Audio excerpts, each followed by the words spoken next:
Bom dia a todos, mais um momento juntos para dialogarmos neste canal que a proposta é expor assuntos na área da filosofia, sociologia, nesse contexto filosófico, não é? É um canal que tem essa proposta. E hoje a minha aula, o meu momento de dialogicidade, de exposição de assunto filosófico é da área da sociologia. Vamos falar um pouco sobre as regras do método sociológico, tá? As regras do método sociológico, partindo do pressuposto de que foi proposto por Emmeline Durkheim, tá? Emmeline Durkheim. E Emmeline Durkheim ele vai ser proponente nesta área da sociologia, porque ele é um filósofo que todo o contexto de obra e trabalho dele na área acadêmica vai ser em prol da sociologia. Então ele é muito mais sociólogo do que filósofo. E no curso de uma análise dos temas expostos por Durkheim nos seus três grandes best-sellers, ou nos seus três grandes livros, tá?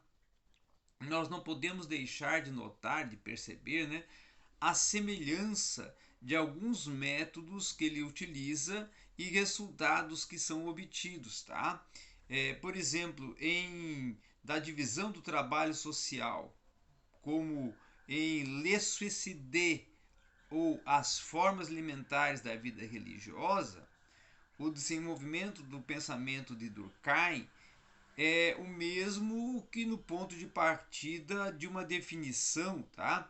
E de um fenômeno, depois de uma segunda fase, já vai entrar nas refutações de interpretações anteriores que ele fez, ou que ele postula, mas por fim, no ponto de chegada, ocorre uma explicação propriamente sociológica, tá bom? No aspecto do fenômeno considerado, tá? Então a semelhança vai mais longe quando nós começamos a olhar e observar que nos três livros de sociologia de Emmeline Durkheim, as interpretações anteriores, que são refutadas por Durkheim, têm a mesma característica. São interpretações muitas vezes individualistas, que são até no contexto racionalizantes, tais como as que encontramos até no contexto da ciência econômica. Tá? Em aspectos da divisão do trabalho social, nós vamos ver que Durkheim afasta a interpretação do progresso no sentido da diferenciação, também no contexto dos mecanismos da psicologia individual, e ele vai demonstrar algo que é muito importante, que não se pode explicar a diferenciação social pelo esforço em aumentar a produtividade, pela busca, tá, do prazer ou da felicidade, pelo desejo de superar o que é enviado. Então, em Le Suicide, a explicação que afasta é a visão do suicídio, que vai causando ou que causa por fatores individuais e psicológicos, até pela loucura ou alcoolismo, tá? Em muitos aspectos da degradação social. E aí, na outra obra dele, em As Formas Elementares da Vida Religiosa, as interpretações que ele faz são rejeitadas no aspecto do animismo e do naturismo, que são também evidentes no aspecto do individualista e psicológico, tá? Agora que nós temos que considerar que nos três casos a explicação a que chega ela é essencialmente sociológica, embora o seu adjetivo muitas vezes tenha em cada livro um sentido ou uma proponente diferente, na divisão do trabalho social, a explicação é totalmente sociológica porque propõe uma prioridade da sociedade sobre os fenômenos individuais. No particular, o acento é posto sobre o volume e até sobre a densidade da população como causas da diferenciação social e da solidariedade orgânica. Então, Le Suicide, por exemplo, que é um livro que trabalha com o fenômeno social, pela qual explica o suicídio e o que chama até da corrente suicidógena, tá? É uma tendência social ao suicídio. E vai se manifestar e vai defender em determinados indivíduos que, devido à circunstância da ordem individual, finalmente, no campo da religião, a explicação sociológica tem dupla característica.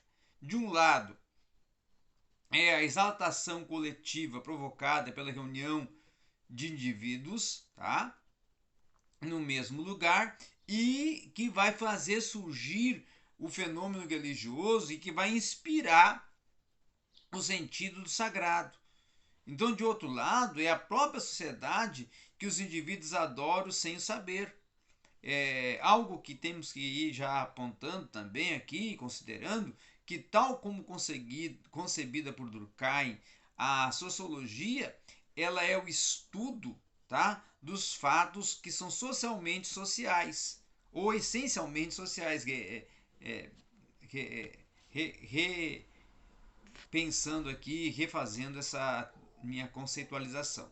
Então, essa explicação desses fatos de maneira até sociológica, as regras do método sociológico vão representar a formulação abstrata da prática de dois dos primeiros livros. Então, a obra, que data de 1895, por exemplo, ela foi concebida quando Durkheim refletia sobre a divisão do trabalho social, que era terminada em 1894, tá? E Le Suicide de alguns anos depois. Então, essa concepção da sociologia de Durkheim, ela se baseia em uma teoria do fato social, seu objetivo demonstrando até que se pode e deve-se existir uma sociologia objetiva e científica, conforme até o modelo das outras ciências, tendo por um objeto o fato social. Agora, para que haja tal sociologia, duas coisas são necessárias: que o seu objeto seja de cunho específico. Primeiro, distinguir o objeto das outras ciências, tá? Para até se poder ser observado e explicado de um modo semelhante ao que acontece, ao que ocorre muitas vezes com os fatos que são observados e explicados pelas outras ciências. E essa dupla exigência, ela vai levar as duas célebres fórmulas, como que se costuma resumir o pensamento de Durkheim, e é preciso até nós considerarmos os fatos sociais como coisas, tá? Que são características do fato social e que vai exercer e vai conduzir uma coerção sobre os indivíduos. Então, a primeira fórmula, como nós já discutimos, já expomos, de como uma testemunha, até no aspecto de uma observância, tá?